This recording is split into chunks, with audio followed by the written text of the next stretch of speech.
Open the pouch till halfway to the flange.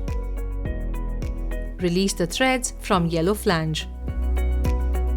Hold the tube firmly with one hand and pull the suture threads and draw the device into the insertion tube. Steady the yellow flange with one hand and move the insertion tube to adjust as per uterine depth.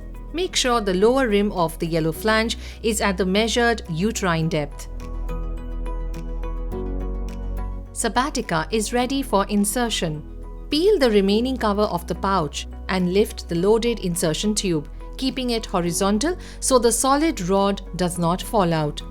Gently introduce the loaded insertion tube through the cervical canal and advance upward until the yellow flange comes into contact with the cervix. Hold the solid rod firm and stationary by one hand and withdraw the insertion tube with the free hand to touch the ribbed part of the solid rod. The arms of the frame are now released from the insertion tube. Re-advance the insertion tube until the yellow flange is touching the cervix again. This ensures fundus placement of Sabatica. Release the frame entirely from the insertion tube by holding the solid rod firmly and drawing the insertion tube back to touch the backstop of the solid rod. Now, gently withdraw the solid rod.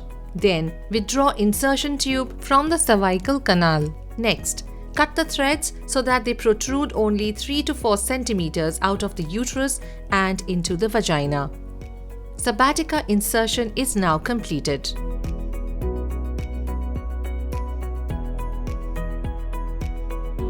Sabatica is removed by pulling on the threads with forceps. You may insert a new Sabatica immediately after removal. For full information, consult the insertion instructions in the Sabatica package.